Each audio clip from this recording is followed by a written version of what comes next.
अस्सलामुअलैकुम and welcome class. मैं हूं आपका टीचर सैयद बख्त। आज स्टार्ट करने लगे हैं 2.1 यानी चैप्टर 2 स्टार्ट करने लगे हैं। तो आप जानते ही हैं कि 2.1 के स्टार्ट पे थोड़ी सी बोरिंग बातें तो होगी ही। काफ़ी थ्योरी बताई गई है जिसको मैं सम अप करके एक समरी के तौर पे शॉर्ट करके आपको बताने लगा हूँ, ठीक उस मरकज़ी ख्याल और खुलासे की तरह जो उर्दू की कहानियों में और इंग्लिश की समरी के तौर पर आपको बताया जाता है कि यार पूरी कहानी को शॉर्ट वे में बताना हो तो क्या करेंगे, मरकज़ी ख्याल पकड़ लेंगे। मैं वहाँ उसी के साथ एग्री करते हुए ये कुछ बातें बीच में से मैंने लिख दी हैं कि सबसे पहला जो टॉपिक है या बात है समझने वाली वो क्या है, इक्वेशन क्या होती है। Whenever someone is called this is equation, तो आप क्या कहेंगे कि यार अगर इज इक्वल टू लिखा हो, इज इक्वल टू इक्वल से ही निकला ना इक्वेशन, देखो वर्ड क्या है इक्वल, इसको हम क्या कहते हैं इज इक्वल टू से ही निकला है, ठीक है। तो इक्वल टू के कुछ इस तरफ लिखा है और कुछ इस तरफ लिखा है, राइट साइड पे एंड लेफ्ट साइड पे।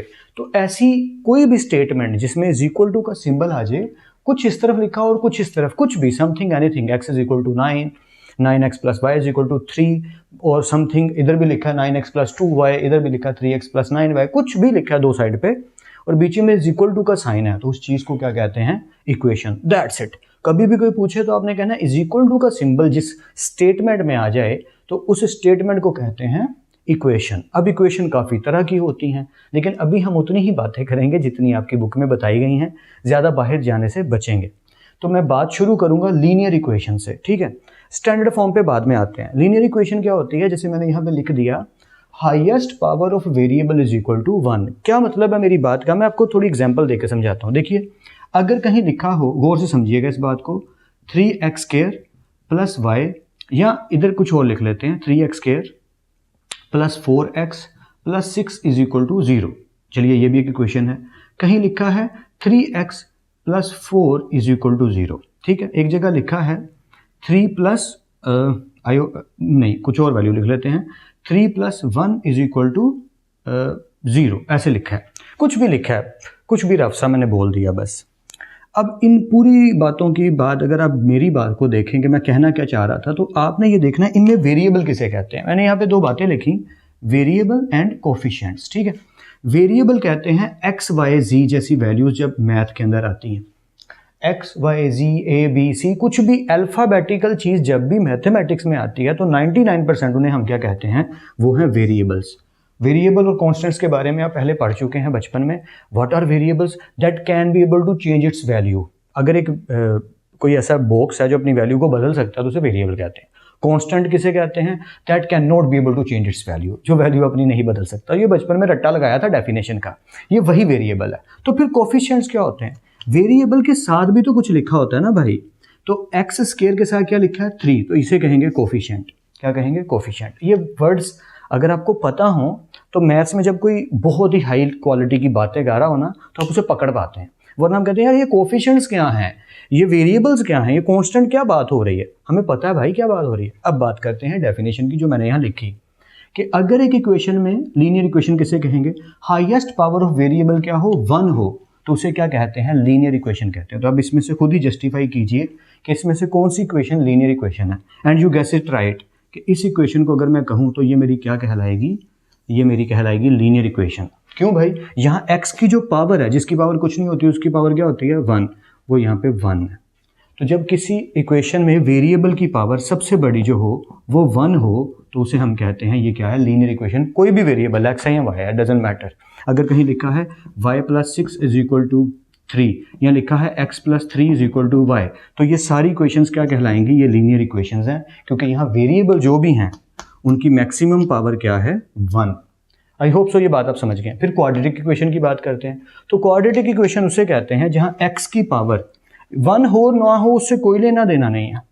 1 पावर है, ठीक है, हमें कोई लेना देना नहीं। अगर पावर 2 होगी, हाईएस्ट पावर की बात हो रही है कि एक इक्वेशन लिखी है उसमें हाईएस्ट पावर देखें क्या है, अगर हाईएस्ट पावर 2 है तो उस इक्वेशन को हम कहेंगे ये हमारी क्या है, क्वाड्रेटिक इक्वेशन है। मेरी बात समझे आप कि अगर कहीं लिखा हो, यही इक्वेशन पकड़ लेते हैं, ठीक है, ये लिखा है x3 plus x plus 3 equal to y. अगर मैं x पे स्क्वायर डाल दूं तो ये इक्वेशन क्या बन जाएगी, ये बन जाएगी क्वाड्रेटिक इक्वेशन। क्योंकि अब वेरिएबल की सबसे बड़ी पावर क्या हो गई है 2। तो अगर highest power of variable is equal to 2 आपको इक्वेशन में दिखे, किसी भी इक्वेशन में कि सबसे बड़ी पावर क्या है जी 2 है, तो उसे हम कहेंगे ये हमारी क्या है, क्वाड्रेटिक इक्वेशन। अब इसके अंदर एक और चीज होती है, उसे कहते हैं pure quadratic equation. Pure quadratic equation, sir ये क्या हुआ, खालिस किस्म की होती है, दूध में जैसे फ़र्क होता है, क्या क्वाड्रेटिक इक्वेशन में भी फ़र्क होता है? जी बिल्कुल होता है। क्वाड्रेटिक इक्वेशन की टाइप है कि एक ऐसी क्वाड्रेटिक इक्वेशन को कहा जाता है जहां x की पावर है 2, फिर x की पावर है 1 और फिर बिना x के वैल्यू है, तो ऐसी इक्वेशन को कहेंगे क्वाड्रेटिक इक्वेशन। लेकिन अगर एक x की पावर 2 है और उसके बाद x है ही नहीं, वेरिएबल की वैल्यू है ही नहीं, व्हाट आई मीन, देखो अगर मैं कहीं लिखूं 6x² प्लस 3x, गौर से समझना, plus 2x minus 6 is equal to 0, तो यहाँ पे काफ़ी सारे x हैं, ये भी वेरिएबल है, ये भी वेरिएबल, और ये वेरिएबल की पावर 2 है, तो इस इक्वेशन को क्वाड्रेटिक इक्वेशन कहेंगे। तो फिर प्योर क्वाड्रेटिक इक्वेशन क्या है? प्योर क्वाड्रेटिक इक्वेशन तब होगी जब x की पावर 2 है, इसके बिना वेरिएबल और कोई नहीं है, सिर्फ एक ही वेरिएबल है जिसकी पावर 2 है और बाकी एक सादी वैल्यू है, सिंपल डिजिट है, तो ऐसी इक्वेशन को क्या कहते हैं? Quadratic, pure quadratic equation. अगर आप यहाँ पे देखो तो x की पावर 2 है और फिर एक कांस्टेंट वैल्यू है, कुछ भी, c डिनोट करता है ज़्यादातर कांस्टेंट को, ठीक है, so that's why he wrote it here, वरना ये वाली एग्जांपल भी आप कोट कर सकते हैं कि x² plus c is equal to 0। Hopefully थोड़ा बहुत आइडिया आपको ज़रूर हो गया कि मैं जो कहानी सुना रहा हूँ कि ये पकड़ में आ रही है। अगर कहीं डाउट है तो वीडियो को पीछे करके दोबारा सुन लीजिएगा कि मैं क्या कहना चाहता हूँ। स्टैंडर्ड फॉर्म किसे कहते हैं, क्योंकि इसकी ज़रूरत बार बार पड़ेगी, और 2.1 का क्वेश्चन 1 भी हमें उसी तरफ ले जाएगा कि सर स्टैंडर्ड फॉर्म पहले निकालिए, फिर क्वाड्रेटिक इक्वेशन की बात करेंगे और फिर फैक्टराइजेशन की बात करेंगे जो आगे होने वाला है। सारी बात सही थी, ये बात मेरी बेशक दोबारा सुन लीजिए पीछे करके कि पहले स्टैंडर्ड फॉर्म की बात कीजिए, फिर क्वाड्रेटिक इक्वेशन की बात कीजिए और फिर फैक्टराइजेशन की बात कीजिए, मिड टर्म ब्रेकिंग की बात कीजिए, कंप्लीटिंग स्क्वायर मेथड की बात कीजिए, जितने भी मेथड आगे हम पढ़ने वाले हैं जो आप 9 क्लास में भी कुछ पढ़ चुके हैं।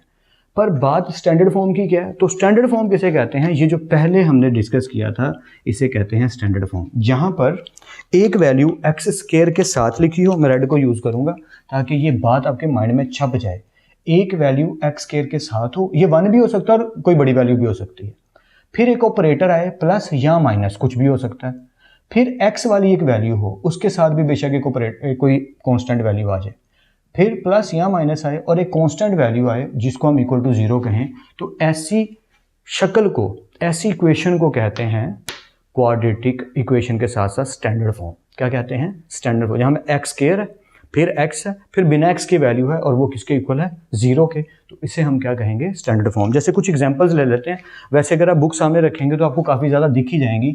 मान लो मैं लिख देता हूँ, ये मार्कर तो यार दिख ही नहीं रहा, इसको क्यों यूज़ कर रहा हूँ मैं, कोई और वैल्यू लिख लेते हैं, जैसे मैं अभी लिखने लगा था 9x² plus 6x plus 3 is equal to 0, ये भी एक स्टैंडर्ड फॉर्म है।